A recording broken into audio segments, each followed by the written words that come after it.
ഇത് ഏത് തോരനാണെന്ന് മനസ്സിലായോ? ഇതാണ് നാട്ടിൽ സുലഭമായി കിട്ടുന്ന വാഴക്കൂമ്പ് കൊണ്ടുണ്ടാക്കിയ തോരൻ. വളരെ ഹെൽത്തിയായ ഒരു തോരനാണിത്. ബനാന ഫ്ലവർ തോരൻ. ഇതുണ്ടാക്കാൻ ഞാൻ ഉപയോഗിച്ച വാഴക്കൂമ്പാണിത്. ആദ്യം ഞാൻ ഇത് കട്ട് ചെയ്തു നന്നായി ക്ലീൻ ചെയ്ത് ചെറിയ പീസാക്കി ഇതിലെ വേസ്റ്റൊക്കെ മാറ്റി ആവശ്യമുള്ള ഭാഗങ്ങൾ മാത്രം എടുത്ത് ചെറുതായി കട്ട് ചെയ്തെടുത്തു. എത്ര ചെറുതാക്കുന്നോ അത്രയും നല്ലത്.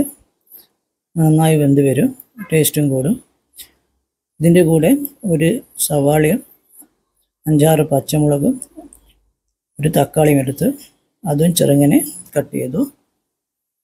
പിന്നെ ഒരു പാത്രത്തിൽ കുറച്ച് വെളിച്ചെണ്ണ എടുത്തു. അത് ചൂടായി വരുമ്പോൾ 1 ടീസ്പൂൺ കടുകിട്ട് പൊട്ടിച്ചു. അതിലേക്ക് അരിഞ്ഞു വെച്ച സവാളയും തക്കാളിയും പച്ചമുളകും ഇട്ട് നന്നായി വഴറ്റി അത് സവാളയും തക്കാളിയും ഒക്കെ ഒന്ന് വെന്ത് വരുമ്പോൾ നമുക്ക് അരിഞ്ഞു വെച്ച വാഴക്കൂമ്പ് ഇട്ട് കൊടുക്കാം. അതും ഒന്ന് നന്നായി മിക്സ് ചെയ്ത് കൊടുക്കാം.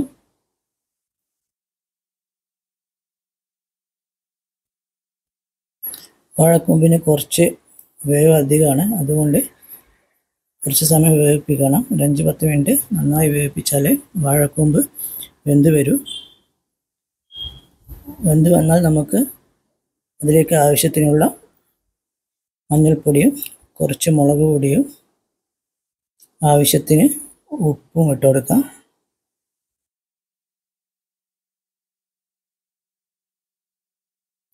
അവ നന്നായി മിക്സ് ചെയ്ത് കൊടുക്കാം.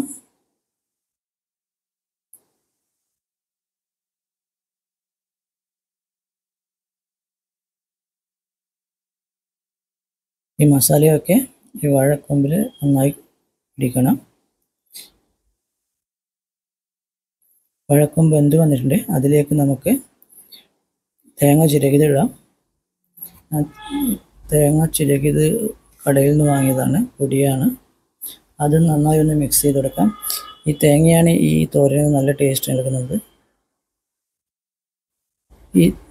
നമുക്ക് അടച്ചു വെച്ച് കുറച്ച് സമയം വേവിപ്പിച്ച് ഈ തോരൻ റെഡിയാക്കാം. ഇപ്പോൾ നമ്മുടെ ബനാന ഫ്ലവർ തോരൻ റെഡിയായി. ഇത് കാണുന്ന പോലെ തന്നെ നല്ല ടേസ്റ്റുമാണ്, ഹെൽത്തിയുമാണ്.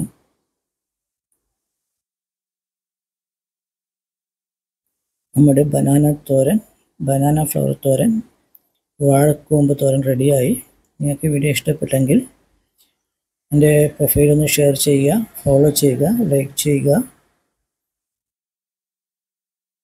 ഷെയർ ചെയ്യുക. ബനാന ഫ്ലവർ തോരൻ, വാഴക്കൂമ്പ് തോരൻ.